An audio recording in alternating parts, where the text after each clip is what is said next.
Yeah, that was pretty Wow. funny, guys. Yeah, that was great. Greetings, everyone, and welcome to the 206th edition of Cinema Effect. Got the number right this week. Thank you very much. I'm Zach, and I'm joined by my fellow Hans Zimmer appreciator, Jaden. Howdy. Howdy. Sorry, I've literally just in this moment realised that we're all wearing glasses. He put his glasses on, yeah. Yeah, I saw Liam was wearing his. I was like, Oh. I don't want to be left out. Maybe this might be the first time that's ever happened, and it's a bit uncomfortable, to be honest with you. Yeah, I don't think I've ever put him on the podcast before out of fear of being called out of being a fakie. But I think everyone else, like, just who tunes into the video, would think this is now a bit that we're all wearing glasses. But I think there was no intentionality behind it whatsoever. Huh? Yeah, well, I did it because it's the Hitman episode, you know. Yeah, I get why you did it, but then Jaden, yeah. Jaden I get how it happened. Yeah. Oh man. Anyway, sorry. And PTA's number one fanboy, aka John Cena, aka Fitzy, aka is it a different Fitzy though? William Fitzgerald. William Fitzy. That's right. Yeah. So great. Still Fitzgerald. Yeah. Fitzgerald. Yeah. Distinguished gentleman. But I mean, how do you do? If you're undercover, hang on. Like, wouldn't you need to change your surname? He did. No, I don't think so. Oh, true. Funny. Yeah. That was a pisser. All right, ladies and gentlemen, this is Cinema Effect, the podcast where we review and talk about a different movie every single Monday. You can find us on YouTube, Spotify, anywhere you get your podcasts if you enjoy the show. So go ahead and subscribe. This week, the movie we're reviewing is a brand new one. It's called Hitman. It debuted on Netflix June 7th, 2024. It was directed by Richard Linklater, returning to the show in a different genre because this genre is a sexy crime thriller. Oh no, sexy crime comedy. See, the IMDb. See, half the time I have to change the genre because I disagree with what IMDb says. IMDb called this an action comedy. Like, dude, there's no action in this movie. So, anyway, the synopsis said, a professor moonlighting as a hitman of sorts for his city police department descends into dangerous, dubious territory when he finds himself attracted to a woman who enlists his services. Excellent. Okay. So you guys wanted to watch this one. So it's all on you. It's all your fault. Jaden, what did you think of Hitman? I just want to first bring up your wording. You debuted and sort of uploaded. Is that due to my complaint, or is this because of like some kind of personal kind of thing towards Linklater that you feel like a connection to, a more respectful term? No, I specifically addressed your complaint. I'm very, very happy you noticed. Thank you very much. Yep. Yeah. I feel like Liam should start. He's the Linklater guy. True. All right, Liam, go. Oh, okay. Yeah, I enjoyed it.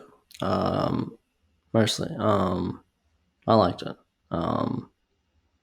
Initially it was just very funny. Like I think I read a comment a few weeks ago, someone like talking about Napoleon Dynamite, and they said that just like the opening shot of Napoleon waiting for the bus was just funny, so inherently funny in itself that they just burst out laughing. And that was kind of me with Glen Powell in this role as Gary. Like one of the first scenes of him in his like Honda Accord, just as this nerdy college guy. That was just funny to me, and it made me laugh. So I think I was kind of riding along the comedy for like most of it, or at least the first half of it. And the other stuff was cool too, I guess. Yeah, I think the movie fizzled out for me a bit at the end, but it was mostly a good time. Never boring. So, yeah. Okay, it fizzled out for you. Interesting. I'm somewhat mixed on this movie. Some things were a bit off and not working for me from the start, and remained that way. Then there were some other scenes more towards the end for me that really started to win me over. So yeah, I'm a little bit confused. I think I totally, you highlighting Glen Powell, I think we're going to spend a lot of time focusing on him because I think the movie and what you get out of it sort of makes or breaks with how you connect with what he does and how much you enjoy it. But yeah, I will say overall though, I was never bored watching this movie for sure. Like I was entertained the whole time to varying extents. But yeah, like I said, there's some things that I'm a bit conflicted on. Jaden, what did you think? Yeah, I quite liked it. Like, it wasn't. I mean, like, my only Linklater for a long time was School of Rock, but then obviously through doing the Before trilogy for this thing, that's become what I associate him with. So like, this is like a massive shock to me, and I'm like, oh wow, he's never done anything like this. But then I have to force myself to remember, oh yeah, School of Rock, slice of life comedy.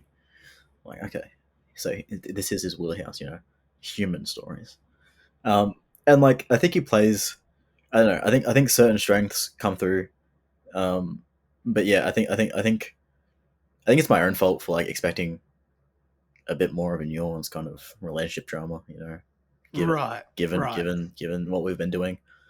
Um, I still think it was great. I think it was very funny. To Liam's point, and I think some of the later scenes, to your point, were also very strong. Like the you know like when it all comes crumbling down, was, I think, some great tension stuff. Like I was like genuinely kind of roped into that tension. Kind of Same. strings around the heart. Ready for it. Um, Yeah. yeah, that was pretty strong. Yeah, yeah. No, I totally agree. I was trying to think, like, as someone from my very limited perspective of someone with Richard Linklater, having just seen, well, I have seen School of Rock as well.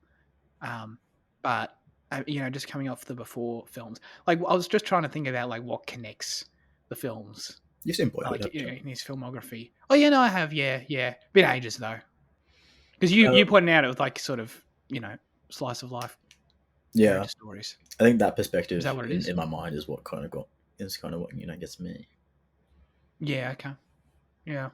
Is that what School of Rock really is, though? It's a slice of life comedy. Is it? Yeah. I guess the only other thing I've seen is like Sliker, which was like his first film, which was just kind of a meandering like philosophical film. So I would say like Sounds about philosophical inquiry is more his thing, right. and yeah, slice of life, relationship drama as well. But Yeah, that makes comedy sense. is just something he dabbles into, I think, like with School of Rock and Yeah, this. right. So Yeah, that makes yeah, I sense. don't really see much of Linklater in it, to be honest. Like Okay. if it didn't tell me it was directed by Linklater, I wouldn't have picked it up or thought of it. Okay. Okay.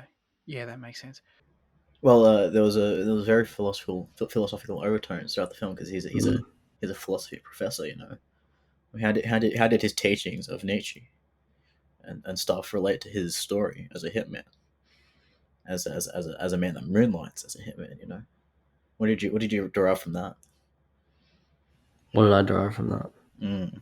I derived that you got to be the Ubermensch. You got to be Zarathustra. You gotta you gotta not adhere to the slave morality of the masses.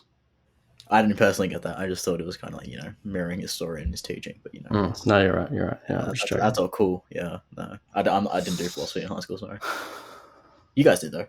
Did you? So like genuinely, like, did you guys get like anything like extra out of it? Um, I don't know. I think he mostly talked about Freud, like the id, the ego, the super ego. Mm. The id was his relationship with woman. What's her name? Um, Madison. Madison. Yeah, Woman. Yeah, yeah. and his ego was his. Well, his super ego was like his conscience, I guess, or you know his sense of like keeping things real. So yeah, I don't know. Well, it is kind of Ron, isn't it? Isn't that the aspect of his personality that is that? Like Ron is the id. Yeah. Yeah. Well, I guess Ron is the id, and then his initial character is like the super ego, and then what he becomes is like the ego. You know, Oh, okay. he like blends the two, because Yeah. that's what he says is basically Freud's theory. That is kind of his arc in the movie. I mean, it's pretty Hmm. clear by the so he has the whole, like, he gives the speech to live on your own terms, live fully, all that kind of bullshit.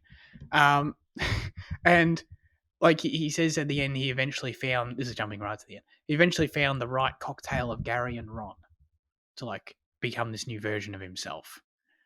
I mean, I get like it ties. I appreciated how it tied into all the philosophical ideas that the film was presenting, like, and the conversation he has with his ex about if someone can change, like it's Mm. all. I appreciate the cohesion and all that kind of thing that it leads to, but I don't know.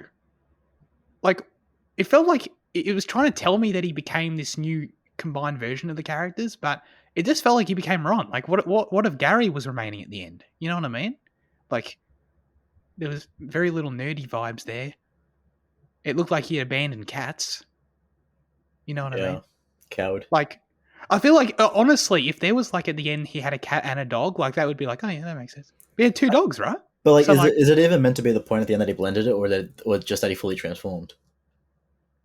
I thought they were trying to make the point that he blended it, but if he I mean, fully, hey, he but killed yeah, he I killed agree his with you. cult mate. I mean, like, are they trying to make the point that he blended? Oh, like okay, yeah. I see what you're saying. Maybe not. Hey, that I feel like that is actually more so like what happened. Like I really Mm. just I don't really see much of Gary at the end at all, to be honest. So Mm. I sort of think he sort of the thing in the film is that he became Ron, um, which is I don't know. Is that again? I don't know how deeply I'm meant to think about this stuff, but like it is sort of thematically sort of the main thing the film is going for. So it is interesting, but it's just like I don't know. Am I meant to feel good about this? Because I thought Gary seemed like a happy dude, right? Like there was nothing about Gary that felt unfulfilled. So it's not like, oh, it's satisfying to see him become Ron because he is a better version. You know what I mean? Or like there's some sort of self actualization going on here. Instead, it's just like he's just become this like other guy who's like, I guess, like by some measures, objectively cooler. But like, I don't know. Yeah, I didn't think Gary was like he felt unfulfilled either, and that's why it's weird Yeah, that like he even has an arc because like to change usually you start off with something that's wrong with you that you want to fix, but he seems right. pretty content. I mean, I guess you could argue the thing is like he being in a relationship. Like when his ex brought that up to him, Yeah, like, oh, yeah. you need. It's like, yeah, okay, but like, why can't Gary be in a relationship? You know what I mean? Or at least, like I said, at least have a bit more like, why can't Gary at the end still be wearing glasses, still be a little dorky? You know what I mean? Mm, I felt sad. I feel like Gary died in this movie, and I was a little bit sad about it because yeah. Gary was cool. I Did he liked Gary. transform so much that his eyesight corrected? Well, it sort of felt that way, to be honest with you. Wait, was he? He wasn't wearing glasses at the end, right? I don't think he was. No, contact lenses, I guess. True. Yeah, LASIK yeah, surgery. yeah. You could do that. Yeah. Um, this does lead me actually into. I obviously jumped right to the end of the film, but it does lead me into Glen Powell's performance in the movie, and I'm. This is. I'm just of multiple minds about the choices made here because sort of in relation to what we're talking about. Because I mean, on one hand, and I'm sure we'll talk about it. Like I fully appreciate the comedic elements he brings, and I thought there were plenty of entertaining, fun scenes with him.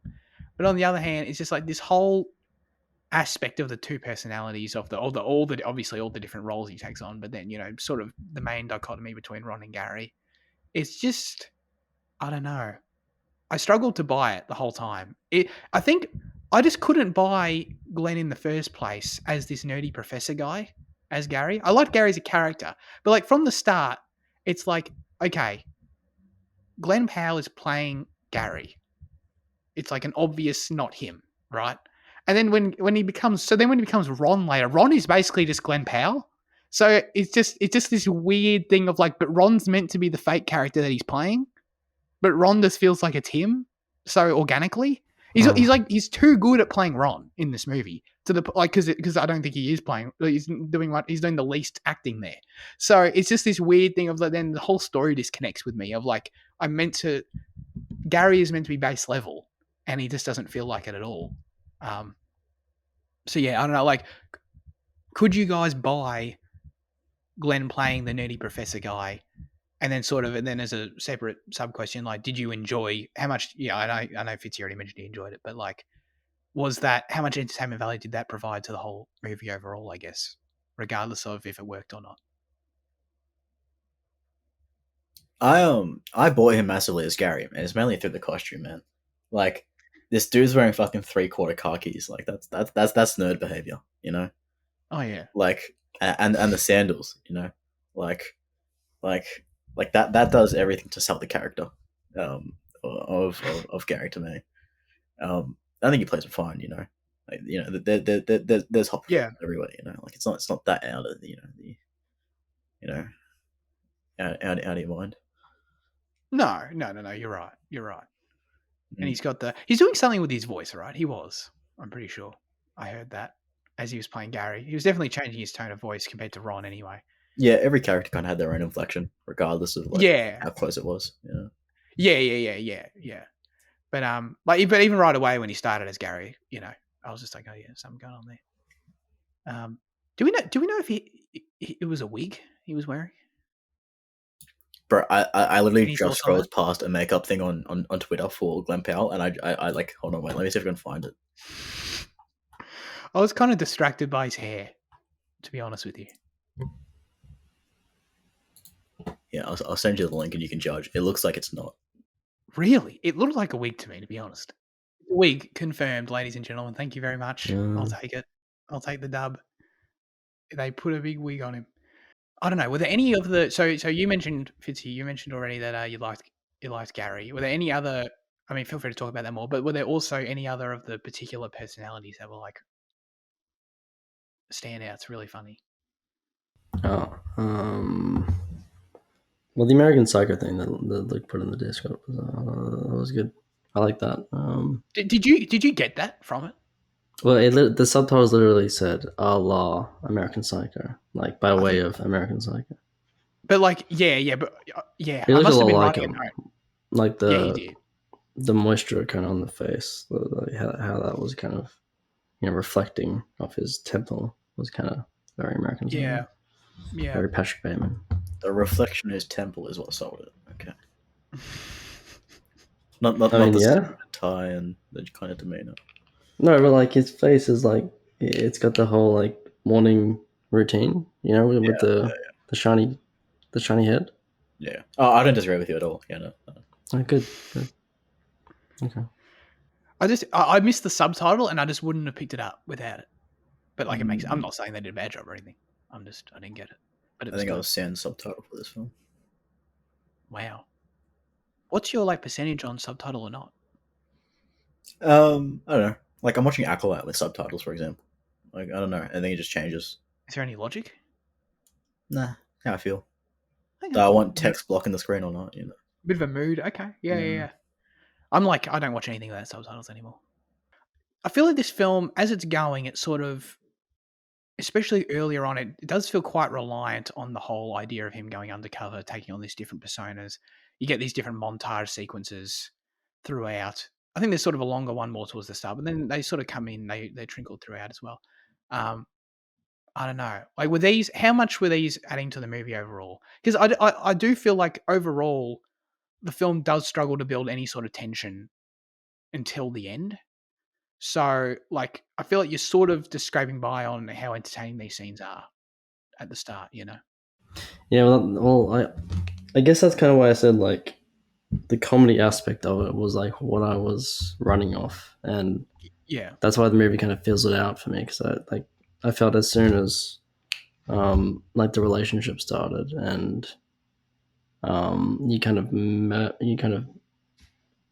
merge the like philosophical aspects with the story, with like the plot line, I guess.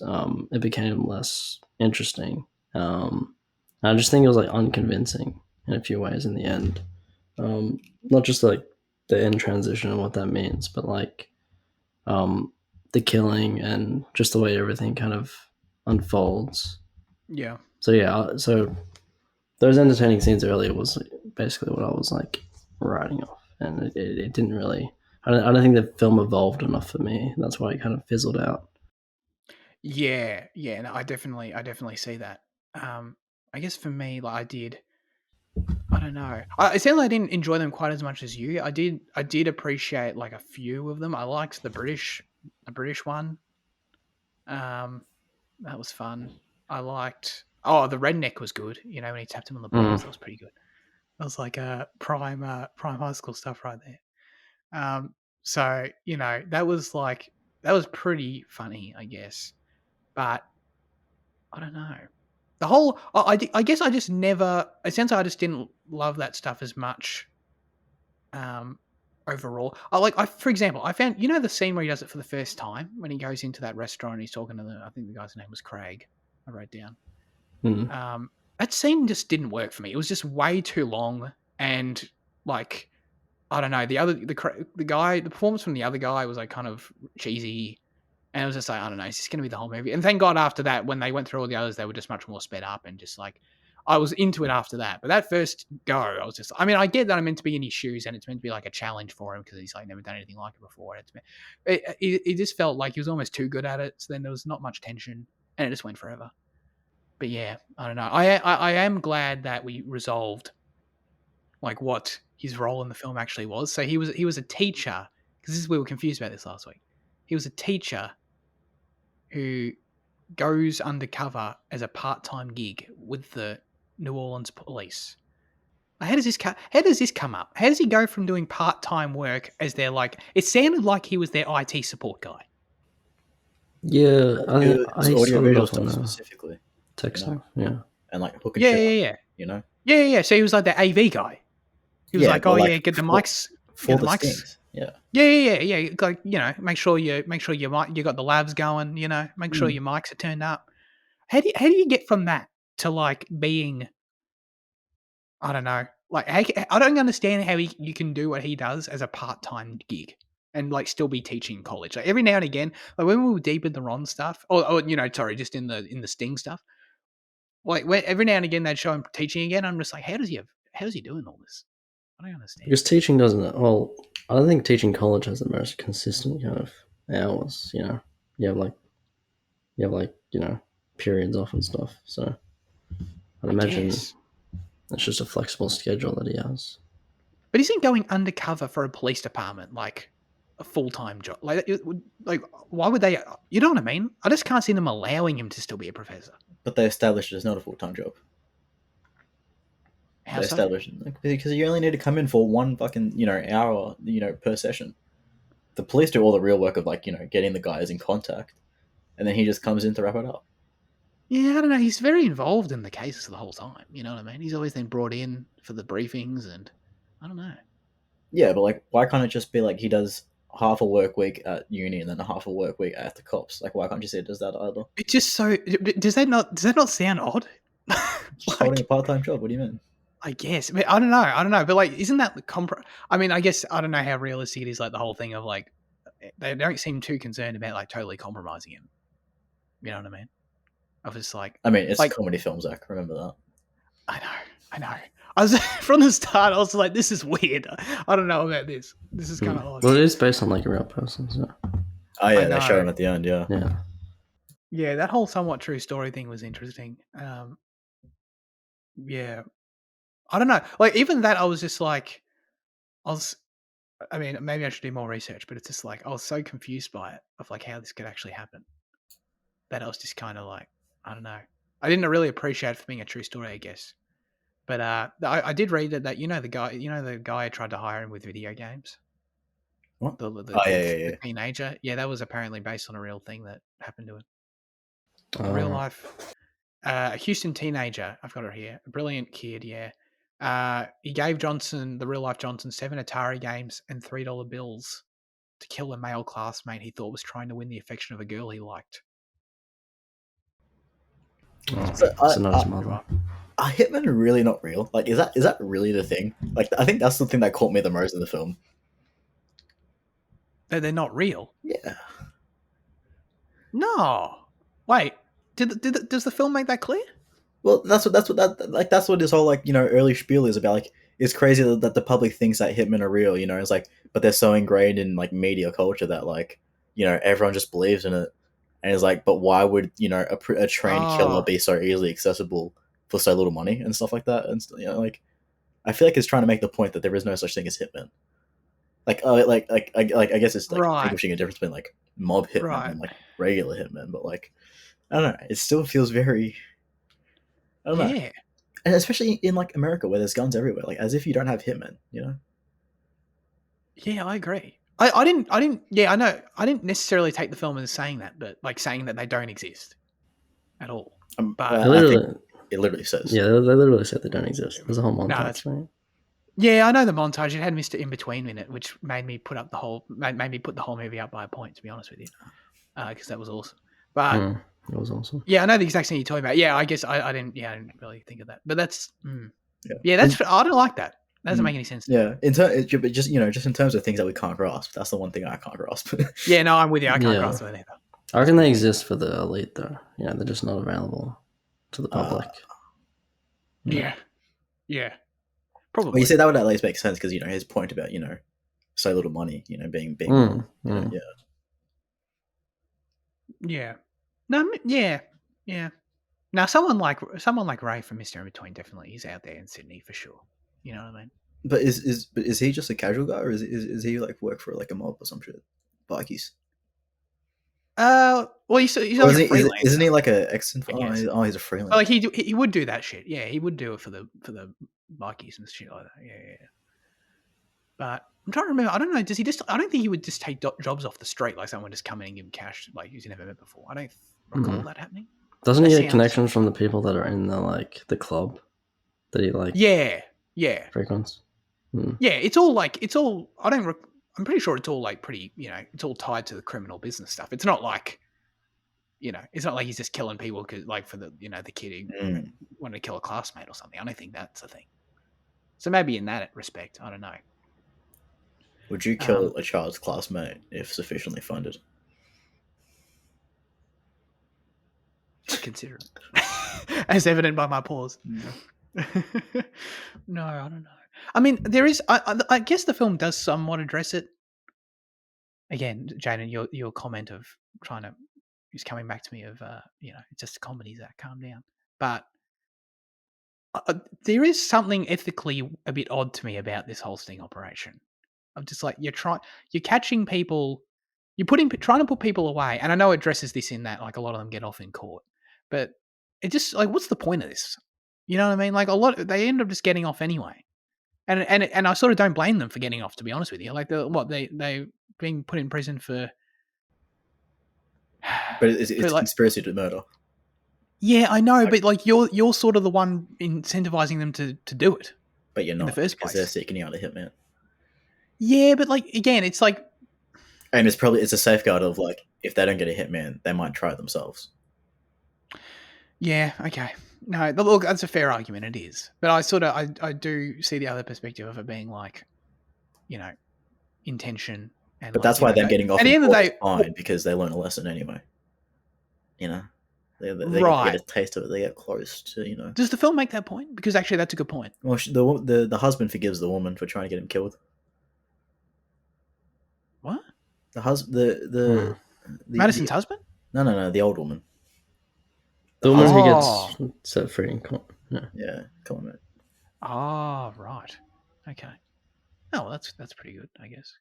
Oh, I guess it worked then. Good for them. Yeah, okay. No, that's cool. So Fizzy, when you mentioned the ending earlier, that stuck out to me in terms of like when they decide to kill bloody what's his face, Jasper, at the end. So how'd you feel about that? It sounded like you didn't buy it. Well, like I think the film's point is that like earlier Glenn is talking about how in human history, if there was like a bad apple, you just had to kind of eliminate him because he wasn't good for the tribe and good for the gene pool and stuff. And that's kind of, I think, was the point with Jasper, was that he was just kind of like it was okay to kill him because he was so bad and that kind of thing. But like I don't feel like they sold Jasper being that bad enough, Like he did something at the start which was kind of dodgy with a teen, but he's a cop, so it's like, it's pretty common practice to like that. Yeah. But like after that, he's not shown to be that bad, really. He's kind of annoying, I guess, but he's annoying in like a comedy character kind of way. So him dying at the end was a bit. It was a bit weak to me, I guess, and him being like the villain was kind of. I don't know. He was Yeah. just he was a bit of a cringe character, to be honest. But like he was also like, I don't know. Yeah, I agree with you. Like I was meant to find him like somewhat like it's fine because he's appalling, I guess, or something. But it's just like I never saw him doing anything that bad, and he was totally right. Mm. You know what I mean? Oh, I'm surprised he didn't actually out them earlier. You know, Yeah, yeah, it was kind of he was kind of not nice for that because he just wanted money in the end. But yeah. you know, I mean, that's fair. That's fair. I mean, obviously that's like corrupt. Obviously, I understand that, but it's just like I don't know. yeah, I didn't but see like anything. Glenn helped murder. He was literally an accessory to murder with his girlfriend. So like, that's Yeah. like the husband as well. He didn't seem that bad. Like I think the code for bad in this film is when the male characters say something that's like that they say something that's kind of misogynistic or something like that. You know, if they say Mm. that, it's like, oh, they should die. You know, it's okay that they die. And that was kind of like lazy, you know. But yeah, I don't know. Hang on. Like the husband, we got like a little bit of him being bad. Him Wait, being, you thought Madison's husband wasn't that bad? That's one of. he was worse than Jasper, Oh yeah. but I don't think he deserved to die. You know, I don't think the murder thing was Oh. justified. Oh, as in like yeah. If she was justified killing him. Yeah, well, that's what the movie's trying to do. Yeah, Yeah. No, I don't necessarily disagree with that. I thought he was totally the worst though. He sucked. yeah, sure. Yeah. He was by far the worst character in the movie. Hmm. He's out there trying to. Oh yeah. What do you want to say? I accidentally raised my hand. Yeah. What do you want to say, Leo? Yeah. I don't know. I mean, like that scene where he confronts them in the alley was like that was pretty bad. You know, the way he's like out there trying to get in their face and shit, and like when Right, people leave. he yells. Yeah, so he should be No, well, he murdered. does try. No, he like comes up again and then tries to touch them. You know, so it's just like that's pretty poor. And I actually appreciated his friend like totally calling him out. You know, in that scene, how he's got his little mate there. Yeah. And his mate was like actually telling him that what you're doing is not cool. I was like, oh well, that's a good. I appreciated It's that. a You know good what I mean? support Usually, network. Yeah. yeah, exactly. Usually the friend is like, yeah, mate, what, like, fucking get him, you know. But yeah, sorry, actually, so I didn't mean to lose focus on Jasper being killed because I didn't buy it. I don't know. Like, would Gary really do that? I feel like he became a murderer pretty quick. You know what I'm saying? I get it was convenient for the circumstances and he was able to justify it thanks to his philosophy and all that kind of shit. But it was just like, he felt way too comfortable murdering someone, to be honest with you. Mm. Yeah. The way he just like casually, again, I get it's convenient, but he like just casually just goes and gets a plastic bag, ties it up, it's like, yeah, and this is why it makes perfect sense, and this is great. I was like, Yeah. whoa, dude. Like, there's like no weight in the situation for you right now. I think there's not that much like amorality leading up to it as well. Like I don't feel that bad that he like impersonated, that he had a different kind of identity, and he kind of was dodgy in that way, and that kind of led him to being more morally grey. It didn't feel like there was enough darkness in the character at that point. 100%.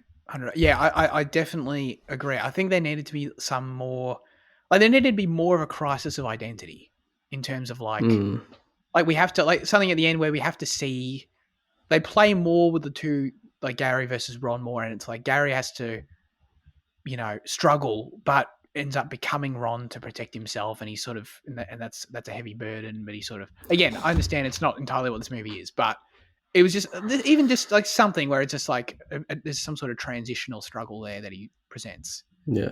Of like, I think the transitional struggle is supposed to be him, like his scene where he's guiding her through the the police, the audio interrogation. Like in that scene, he's kind of right juggling the two characters, and he's becoming more and more Ron. But it's just too little, too, you know, it's just not enough. Yeah, yeah. No, I mean, I totally agree.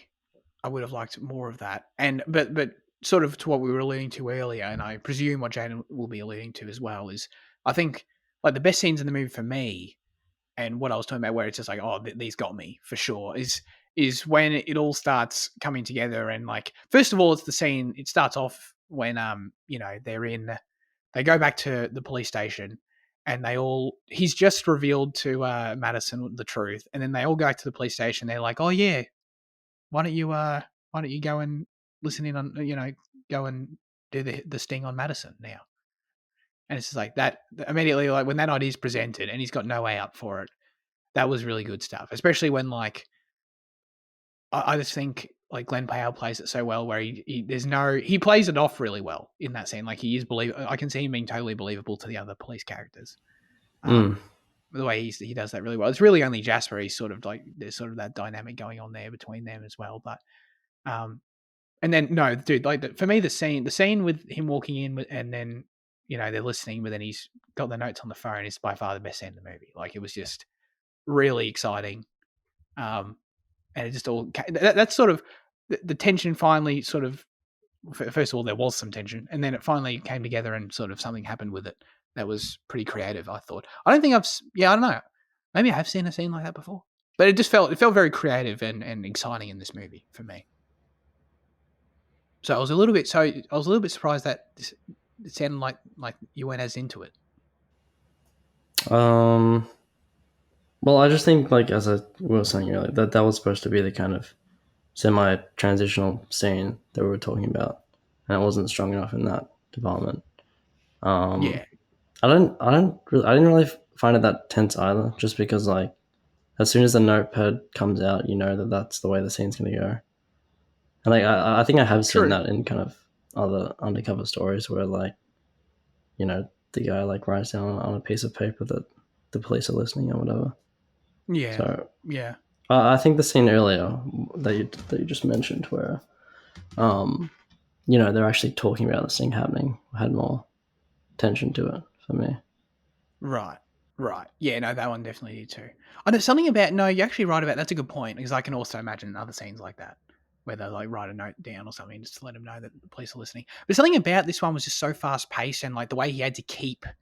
Like it was just kept going where he had to keep writing more notes and more giving more and more direction, and it just kept going, and it was really fast paced. I think that was sort of as far as I remember, I've sort of seen it done before where it's a bit more low key, where it's just like they just pass one note that says the police are listening. By the way, you know what I mean? That's sort of it, and then they just sort of sit quietly and talk it out. I also think the fact So I that they're thought both this was trying not to exciting. break the whole time, kind of Oh yeah, adds to it as well. Yeah. because Madison was really enjoying it by the end. So that was a fun part. I presume this is the scene you were talking about, Jan, when you said that really good stuff later in the movie. Yeah, kind of all this stuff leading up because like I really didn't know how it was gonna play out and like I think that's like the greatest credit that it did because like I didn't know whether he was gonna go down, she was gonna go down, or Jasper was gonna get killed. And it was to the point where like when he went back and Jasper was there, I thought him and Jasper orchestrated something to get Madison in there. Like that was like my initial like idea of how the thing was going. Oh, And then okay. like I was like, oh wait, hold on. I was like her putting the drugs in the beer. I was like, but now this seems like Jasper's faking it, and maybe Jasper and her are teaming up to try and test him and trying to incriminate him. So I think that's where the tension came because like I just didn't know where the allegiances were towards the end. But then yeah, also with that one scene of you know, the whole acting shebang. Yeah, I think it really kicks in after like as soon as he has the meeting with Ray as the hitman. I think that's when all the tension starts kicking in. Yeah. When he who? Was the boyfriend Ray? The husband? I thought it was Ray, wasn't Was Ray? it? Oh yeah, I think so. Oh, it was sorry, but you're talking about the scene at the diner where he tells him to face the other way. Yeah, and like from there on, Yeah. it just keeps on going. Yeah. I agree with that definitely. Yeah, the other scene we were talking about when you were away was the one in the when he's just told Madison the truth and then he has to go back to the police department and they suggest the idea of the sting. Oh, Anyway, yeah. and he knows that there's no way that's going to work now. Mm. That was pretty good. Yeah. Yeah, no, I generally agree with that for sure. I will say, I feel like. Tell me if you guys you've done a good job of rationalizing my weird quibbles already. So let's see if you can keep doing that. I do feel like Gary made a series of massive errors in this movie, and I don't really understand why some of these decisions were made. So first of all, the scene you're talking about in the diner, facing the other way with the husband, he just totally blew it. Like in the end, like he was he was totally fine. He was doing a really good job. There was a little bit of like, there's a little bit in the performance of like, oh, this guy's an asshole because he's talking about me, obviously. But like overall, the objective was clear. It wasn't like I never felt like he was building towards breaking, and then he sort of just broke. I And think I was kind of like, what happened there? I think the fear there would be that, like, so even if they do catch him, they send him to court. When he's sitting in trial, he'll be in the trial, and then he can say, "That's the guy that pulled a gun on me, and here's the reason that I want to There'd be have dead." been conflict of interest as well with the girlfriend and stuff. Yeah. Yeah. Okay. No. That makes sense. Yeah. Just in the moment, I was kind of like, why did you just give that up so easily? Yeah. Because then I was sort of. I think it was better for him in the end to let him Yeah. out.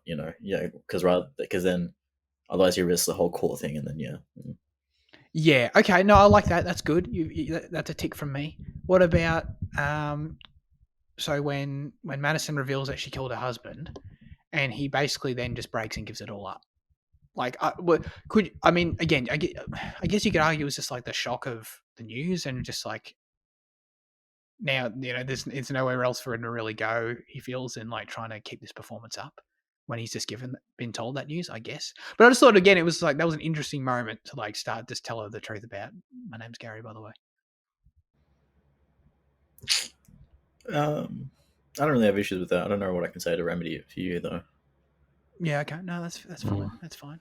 I thought I was kind of huge... hoping with that moment it would lead to a more, if anything, sinister thing with the wife, and like maybe that she's been a killer all along. Because they implant that idea in your head when you have, I don't know, this whole thing of like, oh, she's lying about the thing of the divorce, and there's lies about there's something to do with the pension or whatever they fucking have. So I was hoping that with the reveal that she killed the husband, like it was gonna be that like there was actually something more sinister there, that she's like a repeated killer, or that she was the abuser or some shit. But like that, it never really goes anywhere. It just ends up being her, having killed him. Like it's still not a good thing, but I was hoping they could kind of play with it a bit more. Yeah, I like that, and maybe something like that would have, like, if it was a more extreme revelation, it would have made more sense to me. But yeah, because you kind of knew the possibility going in that she might have done it.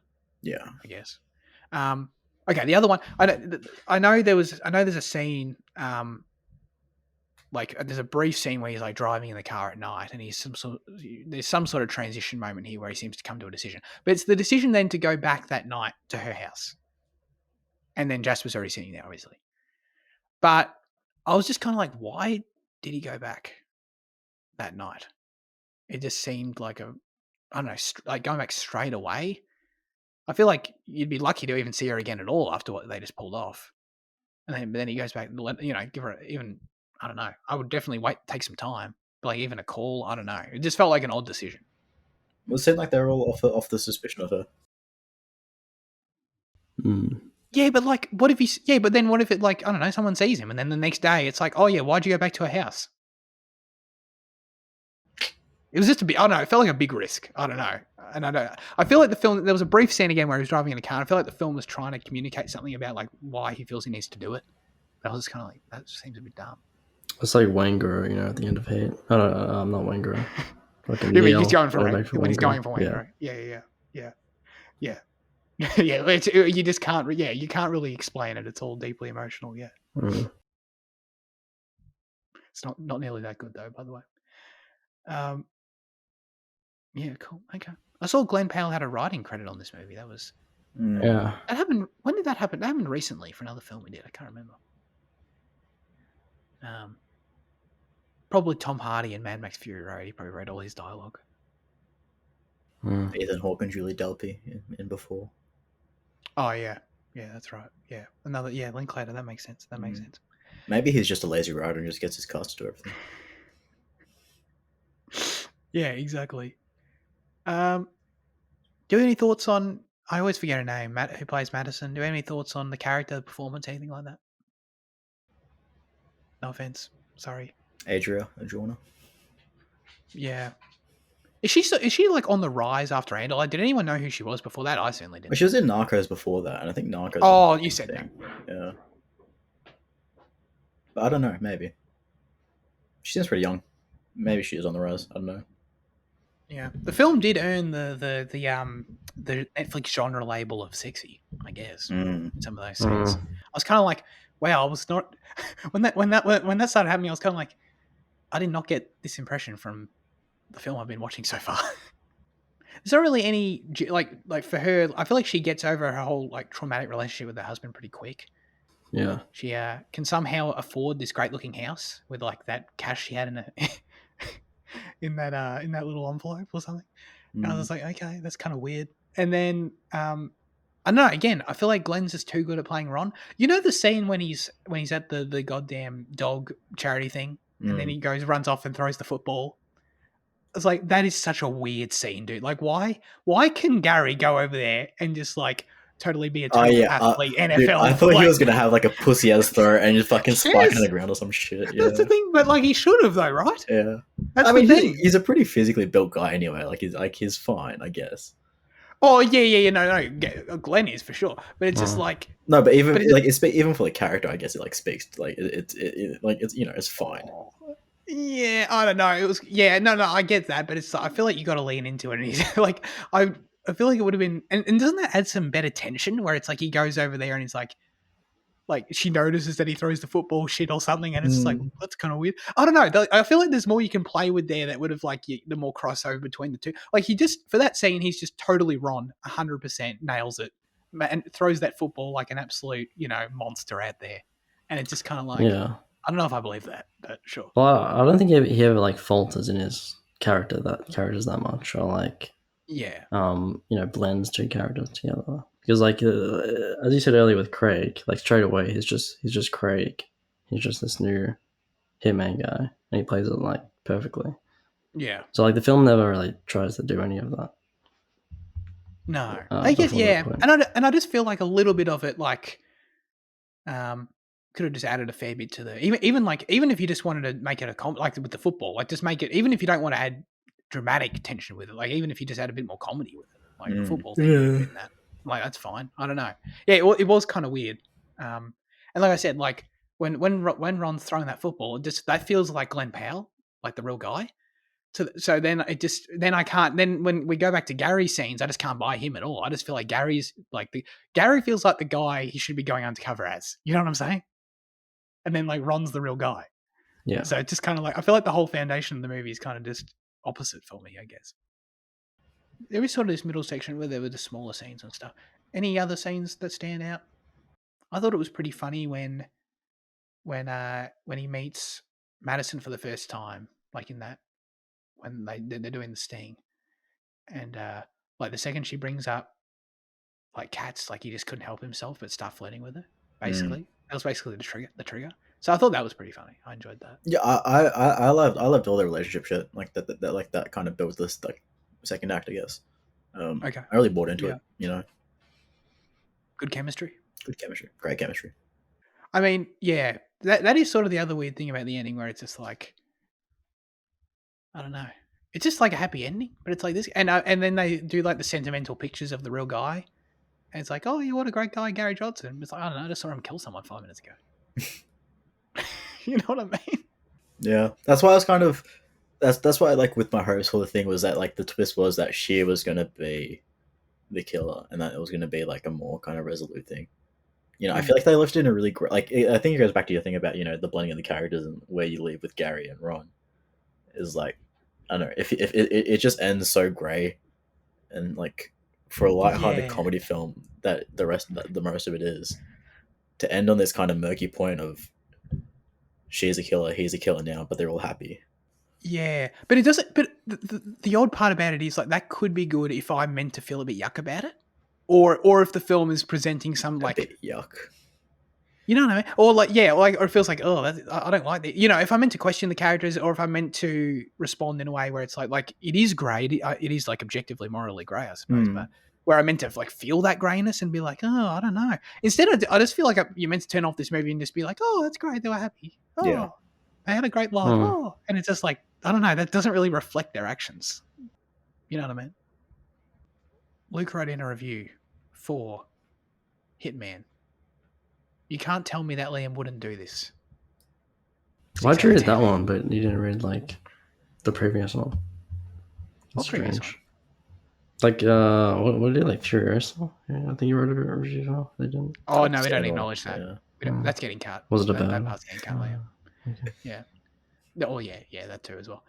Andy said, I think some of you guys may know that I'm usually the one who pulls up the note app on my iPhone out to comment shit about strangers around us in public spaces. Wait, what? Like, I didn't understand this. I think he has done it before. I think he has done it like where he's like typed some shit and he showed it to me. Oh, where he's trying to make a comment about someone. Yeah, like we'll be sitting and at a about. yeah. I can't remember like the exact instance, but like Oh, that's weird. he has done it before. Where like he types shit out and then he shows it to me. You know. Instead, so it's his way instead of what most people would be like. Don't look, but No, it's just if we're too close to the person and he wants to, oh, he can't even say it. and we want to gossip, Okay. I mean, I'm not judging. I got nothing against it. I've just never seen Andy do it before. But hey, Yeah, Hmm. I'm pretty sure he's done it with me. yeah, wow. After watching Hitman tonight, I truly feel represented seeing someone use their notes app for life and death purpose, shot and staged in a playful manner. Linklater usually dabbles into intellectual talkative films, but he even has a fun time with genre filmmaking that are pretty decent, including School of Rock.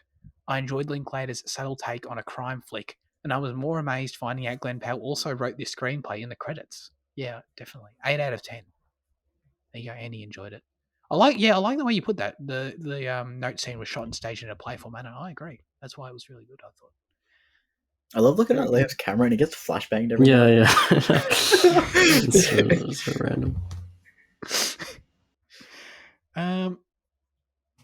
Yeah, I'm pretty good if you guys are. Yeah, I'm happy. Excellent. All right, let's get to our final verdicts for Hitman. I don't know how I feel about the space meme because isn't a hitman one word, like genuinely? But they don't exist, so I guess the word can be whatever you want. Point taken. It's a fantasy character. Yeah, touche. Jaden. I think I'll give it a 7. I think I was coming in with an 8, but I think it's a really good movie. I really liked it. But I don't really know if it's anything that's going to be in my mind forever. It's going to kind of impact me in any significant way. Yeah, lots of fun, well written, well acted, all that shit. Yeah. But yeah, I don't know if it's going to have a lasting effect on me. Yeah. Okay. That's fair. I agree, but I think I agree with your overall thesis, but I think I enjoyed it a little bit less. I'll give it a 6. Fitzy. Yeah, I'm pretty much. I'll give it a 6 too. Got the same thoughts pretty much. Excellent. Have you ever thought about starting your own podcast? Let me tell you, if we can do it, anyone can. And that's thanks to Zencaster. Like a lot of other podcasts out there, our show is recorded over the web every week. But trying to record a podcast with platforms like Zoom and Discord can be an audio quality disaster. I'm sure you've heard some of the podcasts I'm talking about with long delays, sound cutting in and out. It is not pleasant. Zencaster captures studio quality sound for all of your guests right from your web browser. Zencaster's multi-layered backups ensure you always have your recordings in the highest quality, even if the connection is unstable. And with Zencaster's all-in-one platform, you can create and distribute your podcast to Spotify, Apple, and other major destinations all in one place. Go to Zencaster.com/pricing and use our code CinemaEffect to get 30% off your first month of any paid plan. That's Zencaster.com/pricing with promo code CinemaEffect with an E for 30% off today. Feel a sense of Zen with Zencaster.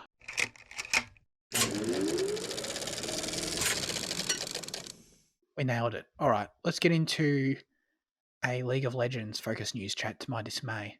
But at least we're talking about the best part of League of Legends, and that's Arcane. Because the final season trailer dropped. Confirmed season 2 is the final season. I can't believe... So by the time this comes out, it would have been 3 years, which is wild. I just can't believe that. Well, didn't they take like 8 years to make the original first season? Yeah, I heard it was a while, yeah. Yeah. I mean, God bless them. That's awesome. But and it shows on screen. But anyway, Liam, you watched the trailer. Tell us about it because we're not going to watch it, but we'll watch the show. Wow, you guys are just too cool. Yeah, I know. Sorry. Wait, do I remember what happened? I don't remember much. It was mainly just like cameos and stuff. Like it was like you. I don't know if you guys would have got much from it anyway, because it's just like I feel like they just kind of teased new league characters being in the show. Oh, okay, right. I mean, they killed off all spoilers for the end of Arcane season 1. They basically they kind of killed all their characters. So mm, I guess they didn't. not really. No. There's that little hamster professor guy. He's my Netflix profile guy thing.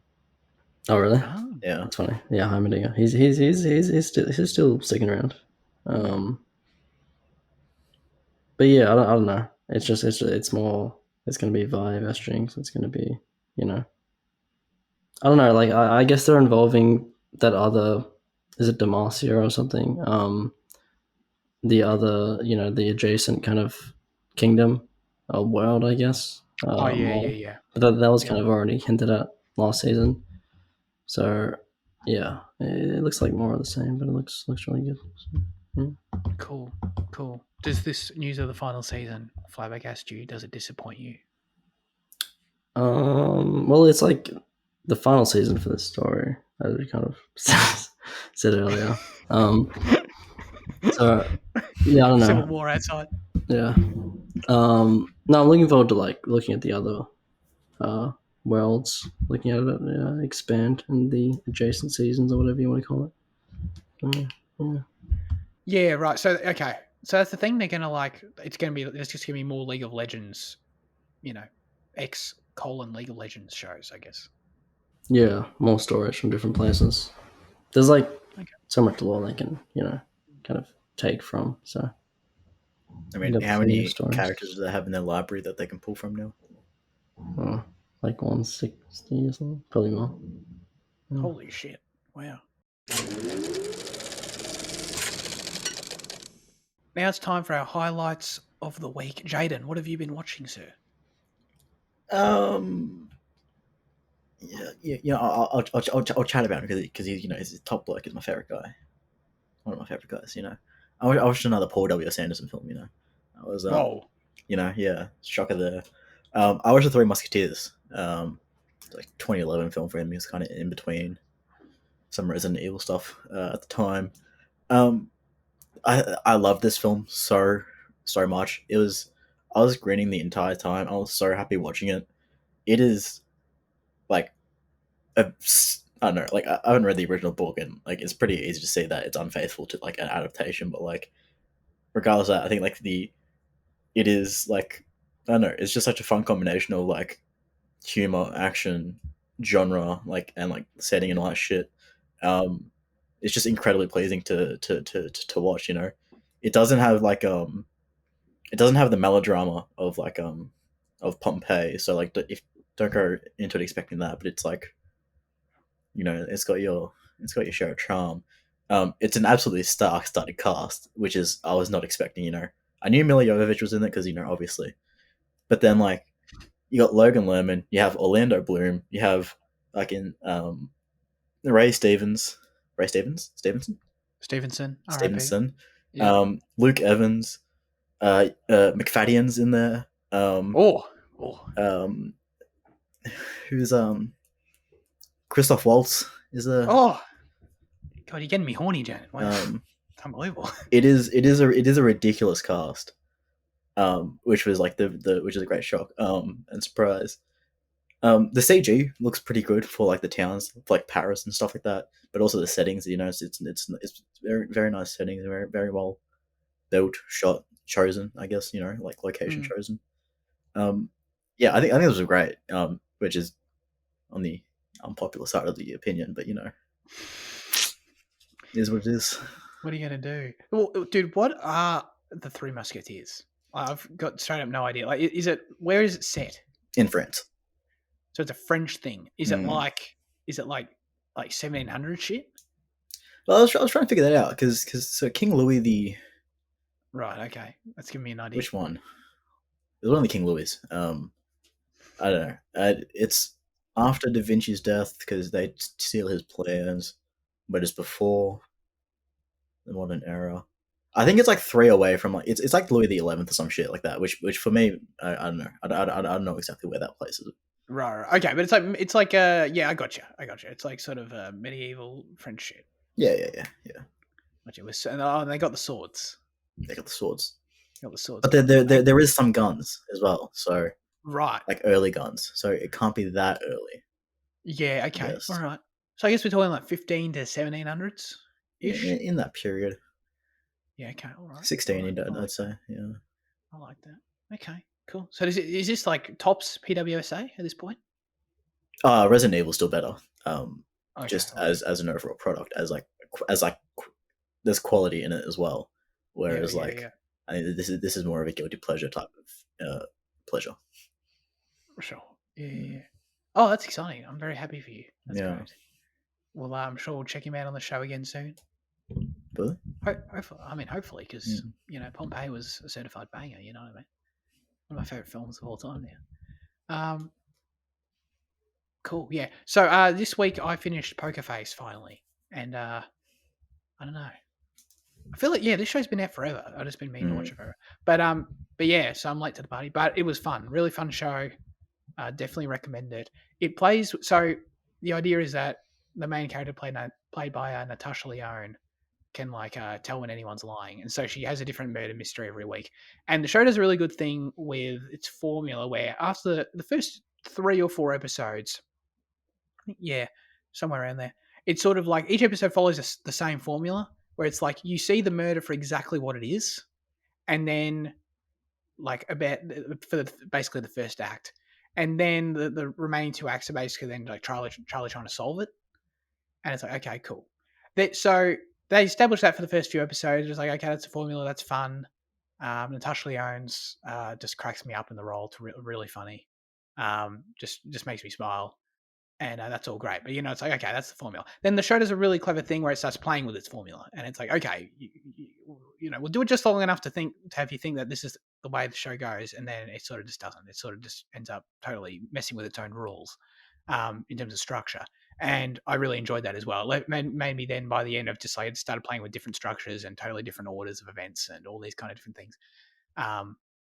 Revealing information to the audience in different orders than previously established and things. So, yeah, I ended up really enjoying it for that reason as well. It kept me on my toes. You got a great lineup of guest stars coming in basically for almost every episode, someone you recognize kind of thing. And yeah, I don't know, the visual style and tone, this feels very, very Rian Johnson for sure, which obviously makes sense. But I think he ended up directing 3 episodes in the end of the 10. But he created the show and everything. But yeah, like the whole thing, even like when the other directors and writers step in for the most of the episodes, like they very much feel like the vision feels very cohesive. It feels like they all understood what they were doing in terms of like making something that feels very Rian Johnson-esque. But particularly the first Knives Out is what it feels like the most in terms of like the sort of the all-American sort of settings and stuff.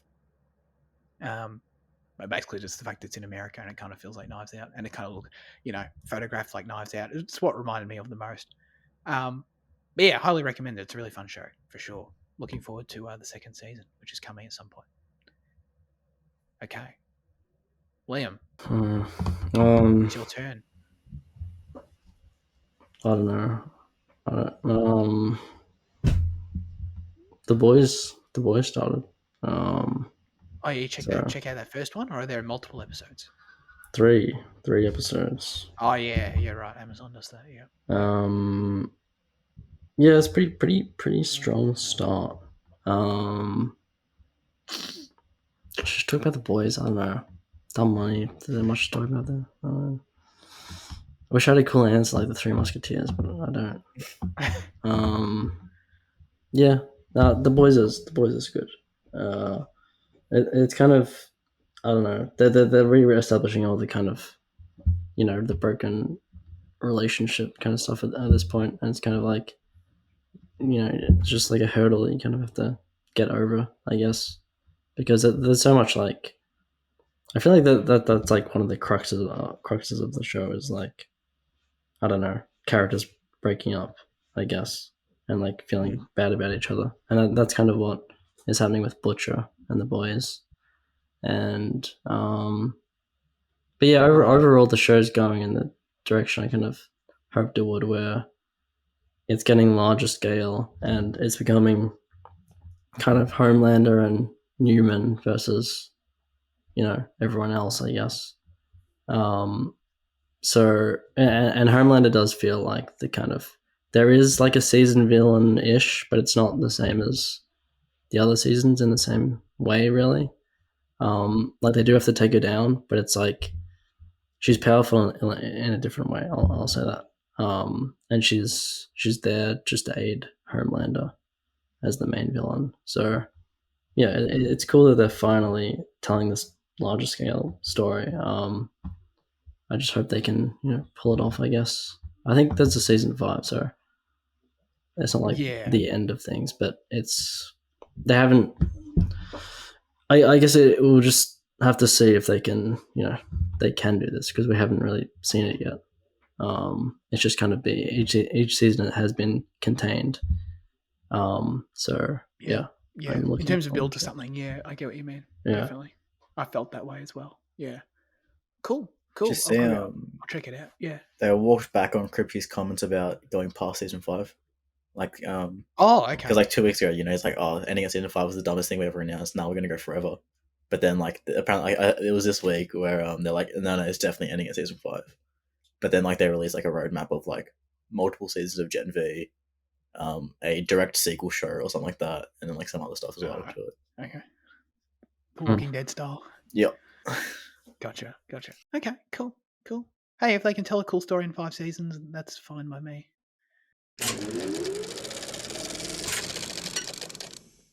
Now comes the segment where we hand the show over to you with our question of the show. Last week we asked you, who is the best character who goes undercover? That's right. Andy said, oh god, we just teed him up for this, didn't we? Yeah. Yeah, I honestly didn't really think of it properly. Anyway, Andy says, the best character who goes undercover would have to be the spiritual duality of Tony Leung's... Oh my god. Can I just say Tony Leung? And Andy Lau. Yeah, I'm not saying the character's name. Sorry. Sorry, Andy. In Infernal Affairs. Both of these characters define everything about the changing face of Hong Kong in the turn of the century and the post-colonial identity crisis enduring among Hong Kong nationals in the wake of disruption and protest that is still relevant to today. I thank Cinema Effect for reviewing this film a few years ago. I'm guessing Zach will probably choose the sillier Yankee counterparts from The Departed as his answer, but I'd be surprised if he chooses something else. Oh, hang on, we'll see. Maybe if Zach only picked Leo's Billy Costigan. That's his character in The Departed. I reckon that would be a highly passable answer because him and Tony do match up with each other in the emotional aspect of playing their undercover characters. Whereas for the mole in the police force, Matt Damon's Sullivan just felt like a one-noted, annoying, sooky little fuck to be anywhere near your best undercover character picks. He really lacked the composure, calmness, and wit that Andy Lau possessed for his iconic mole character, which made the overall build-up to the rooftop scene more subtle and satisfying than in Scorsese's remake. I would appreciate if the picks were just for Leo's character, but yeah, looking forward to hearing your individual choices for your best favourite characters. Okay. So he's made a big case against Matt Damon. I respect that. We'll see if any of us choose Matt Damon. And Dr. Luke said, undercover brother. Does anyone know what that means? I feel like I can assume what the movie's about, but given the name. Can you? I assume it correctly. That is to be someone who goes, what? Undercover is pretending to be someone's brother? No, as in it's a black guy. It's a black exploitation comedy kind of looking thing. Oh! Wow, I did not pick that up at all from that. Okay. You were tuned in, Jaden. Okay. Just on it. All right. Yeah. Is that a well-liked film? Never heard it. Yeah, thanks, Luke. Why has Luke seen this movie? What? It's so weird. Oh, man. Okay. I don't know. I thought, you could come up with, like, Black Klansman or something. But, like, okay. That's what I was thinking, along those lines. Yeah. Go in this realm. Okay. Jaden, what lines were you thinking for your own personal choice, though? I don't know. I didn't really research this too much. I just whipped out an IMDb list just now. But like none of these answers I feel overly strong about. Um, Hmm. Paul Walker in Fast and Furious, I guess, is a good one. But like I don't know if it's my favorite undercover character Yeah. at all. Um, but I guess I can scroll these while you give your answers and see if I come up with Have you anything else. But have you yeah, guys seen Point Break? yeah. Mm, Oh, you both have? Mm. yeah. Oh, okay. I've just never seen it. Oh, sorry, yeah, I've never seen it. Oh. It just came up as like a common answer. Yeah, okay. For me, sorry, my answer's obvious, and it's Mr. Orange in Reservoir Dogs, played by Yeah, Tim that's just Roth. wrong though. How so? I'm joking. I just want Oh, to continue oh, my Tarantino kind of thing. what? You what? You have a You Have know, you Tarantino got you a know, thing? you Yeah, know my thing about Pulp Fiction. I thought Reservoir Dogs. We're talking about Reservoir Yeah, Dogs. I know but it's still adjacent to him. I thought. Don't worry, it didn't work. We can forget about It it. could- So you thought we had some sort of bit going on where you don't like Tarantino, but Liam and I had no knowledge of this bit. Yeah, apparently. Okay. Because because every time I say Pulp Fiction's his worst film, you guys look at me like I'm a fucking idiot, and and then like I I just don't thought it strongly created this disagree thing with it. where you just like thought that I like didn't like him or some shit, like a bit Oh. where I didn't like him or some shit. I don't know. I no, it's fine. It's This, fine. this, Fuck it. this is the perfect example of someone's perceptions like totally creating scenarios that never existed. But Yeah, I no, appreciate what you're move on. saying. It's alright. Oh no, Mr. Orange is great because it's like the best part of the movie. Mm. One of my favorite parts of the movie when you get this whole reveal and flashback scene where he's like trying to learn his lines and be an actor. I love the scene when he's in the urinal with the policeman and the dog. That's a great scene. So yeah, and then the reveal and the way it's all done is very great, and Tim Roth is great. So I will stand by that as a certified quality answer. I don't know if I can certify my own answers, but I will. So yeah, Fitzy. Well, I'll say 21 Jump Street, but I want to be the Oh guy yeah, that does TV shows this week. I'll mention True Detective season one.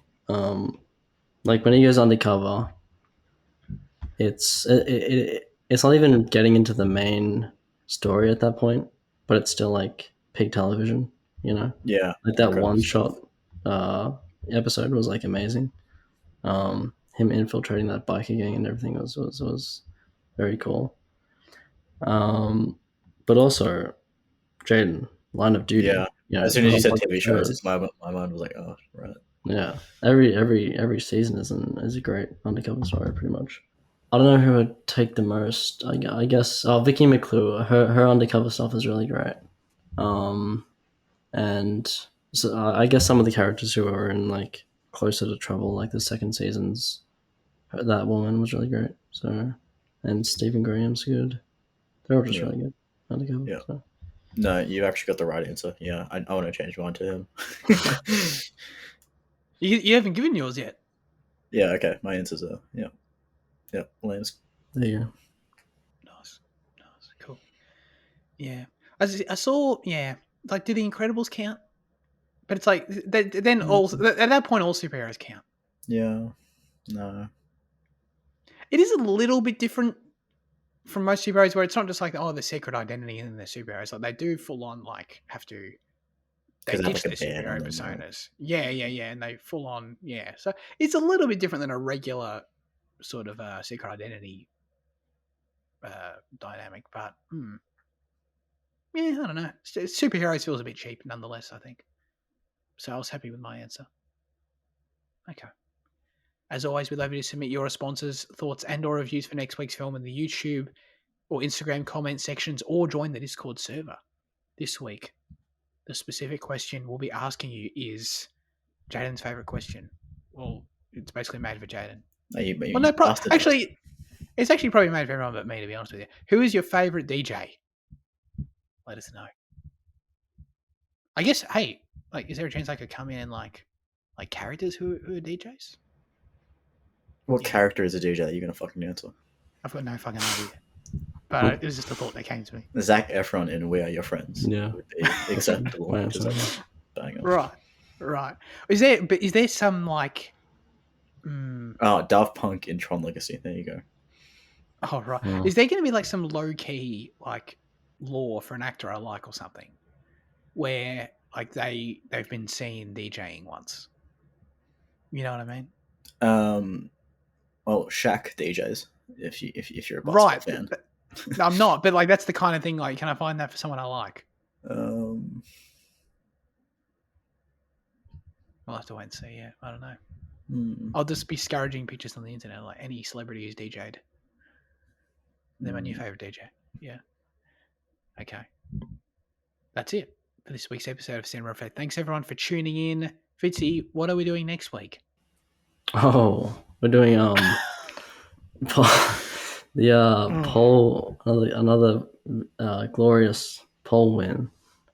Eden, French indie DJ film, kind of loosely based on Daft Punk and the electronic scene in the 90s. But it follows this guy who stays a DJ for a little too long.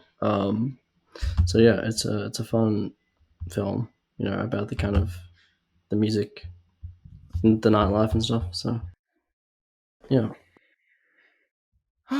What's it on? What do I have to watch this shit on? It's not very Stan said Stan. Oh, okay. Oh, thank God. I had to rent it.